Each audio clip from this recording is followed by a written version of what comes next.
welcome to Occupational Therapy. This is week 3 of the 2021 school year. It's great to see you.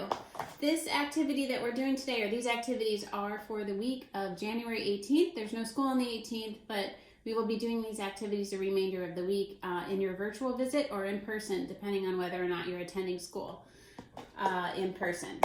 So we have a new warm-up activity, and you will need Legos or some kind of blocks, Duplos, or regular wooden blocks. And I found these at Target in the dollar aisle. I was so excited. So they might still be there if you go, but we'll need 12 Legos or blocks or whatever you have at home. I don't want you to have to run out and buy anything.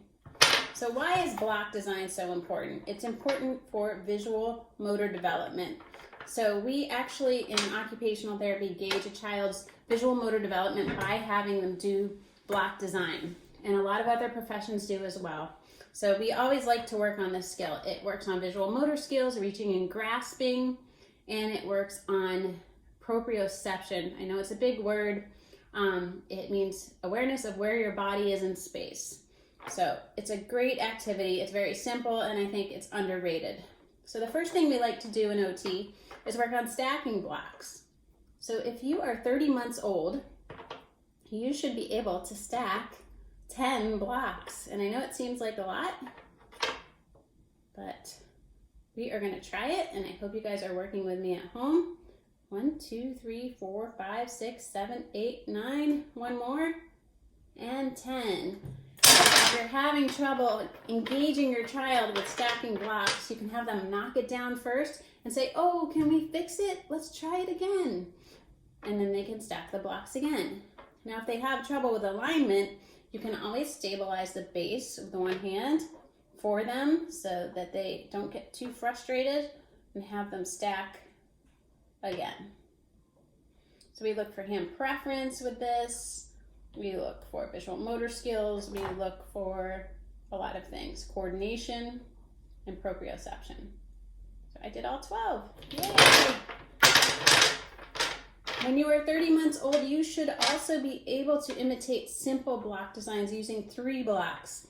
So the first one we work on is a bridge. So a grown-up gets 3 blocks and the child gets 3 blocks. And you're gonna build, the grown-up will build a bridge, 1, 2, 3, and then you can give your 3 blocks away to your child and say, build a bridge just like me. And we are going to build a bridge together. So you guys at home, build a bridge just like me. Let's do it together. 2 on the bottom, 1 on top. And we did it. Yay! So you can try that a couple times and pause the video. The next formation we work on at 3 years old is a 4-block design. And that is a train. So we're going to work on building a train. So we put 3 blocks down, you guys can watch, and then we put the engine on, and then we say chugga chugga choo choo. Can you build a train just like me? And then 4 blocks, and you guys are going to build with me at home. 1, 2, 3, and put an engine on top. And there you go, you made your train. Good job. Now, when you are 4 years old, you should be working on 6 block formations. So we are going to build a pyramid. We're going to put 3 blocks on the bottom, 2 blocks in the middle. Turn them out. And we're going to put 1 block on top. So 3 on the bottom, 2 in the middle, and 1 on top. And take a good look. And then we're gonna knock it down, and I want you to try to build it all by yourself. So we'll do it together. 1, 2, 3, 2 in the middle, and 1 on top. All right, now we can knock that down. And I'm gonna build something a little different. I'm gonna build steps. So I'm gonna put 3 blocks on the bottom, 2 in the middle, but I'm going to shift them over to the side to make steps, and 1 on top. So just like we walk up the steps. I'll leave it there for a little bit so you guys can try building it at home. with your Legos or with your blocks. And mom and dad, if you want to build the formation first with the Legos because they kind of stick together, and then just set it down and give your child the same set of Legos that you had, you know, a second copy of whatever you have, then they can build whatever model you made. So these are great activities. I won't spend too much more time on this. I'll have you guys practice at home. This week we're sticking with our winter theme for bin number 2, and we are making a winter hat. So we're going to work on holding our crayons and markers the right way, coloring in the lines, and cutting on a line. And then also being able to put 2 shapes together to make a picture. And we're going to put a pom-pom on top to work on our pincer grasp. So I included this in your email.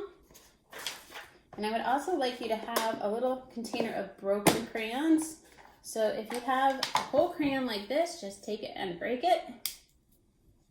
And that will be a fun thing for your child to do too, for you guys to do at home. And this encourages an efficient writing grasp. So we're going to work on holding crayons the right way. Now, I just wanted to point out that developmentally, when we're very young, at 2 years old, we're holding a marker like this. But when we get to be 3 years old, we should be holding it like this with our finger pointing down. That's acceptable. And by the time you're 4, you should be holding your marker the right way, using the radial side of your hand and stabilizing this side of your hand on the paper for coloring. So this is a great activity to practice that. We take the writing demand away and we're just coloring. So I made nice bold boundaries so you guys can stay in the line. So I'm gonna color my hat purple. And you can color with me. Or we can just do it together in our visit. And this really works on finger strength too. It's okay for you guys to take a break if you want, because I know hands can get tired from coloring. So maybe mom and dad could do half and you can do half.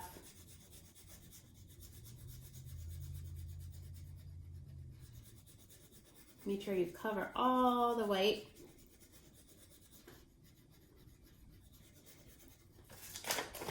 Color the top of my hat. I'm going to color the bottom yellow. So also we can talk about what kind of shapes these are. This is a rectangle that I'm coloring.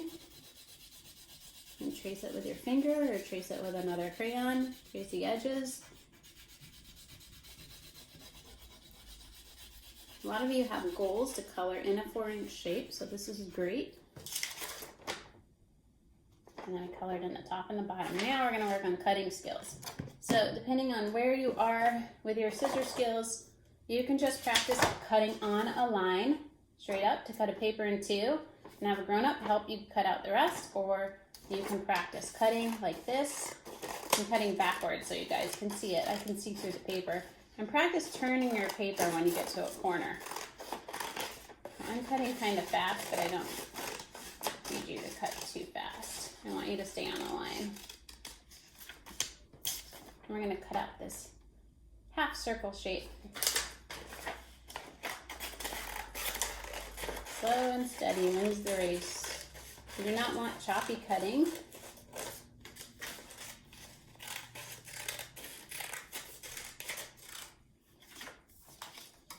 I'm going to cut out a rectangle and my half circle shape. Then I'm going to get a piece of construction paper. I'm going to put glue. And I'm going to glue these 2 shapes together to make a hat. So I'm going to overlap the bottom just a little bit. So we'll need a glue stick this week. So put glue on the back of our shapes. The side we did not color.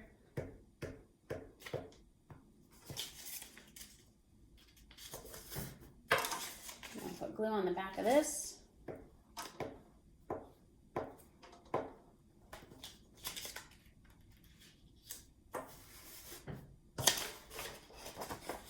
You made your hat. Now all we need is a pom-pom. So if you have cotton balls at home, you'll need 2. And we're going to rip those up so we have a nice big fat pom-pom. But if you have those giant cotton balls at home, you probably need 1. I have 2 little ones. We're going to work on our hand strength, pinching I'm pulling. Oh, let me do one more. And then you have a nice pom-pom to put on your hat.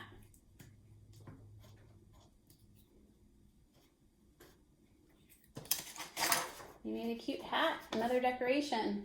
Don't forget to write your name on the bottom and make a line for your name. So I will do that with you while you guys make your line at home. I will make mine here. Don't forget to try to stay on the dots if you're tracing, or stay on the line if you know how to write your name. We have our hat. All done with bin number 2. Yay! All right, let's do bin number 3. Clean up our mess. We're going to button first. Where's our buttons? Button first. Remember, peekaboo. Pull it through. Peekaboo. Push it in. On the other side, pull. And pull. You can tell I've been cleaning a lot. My hands are so irritated here. And peekaboo, pull it through. For zipping, don't forget to put that car in the garage. Thumb should be up when you're zipping. So the car goes in that little garage. So I'm going to turn it so you can see it. In the garage. Down in. Make sure it's locked. Pull up. And snaps.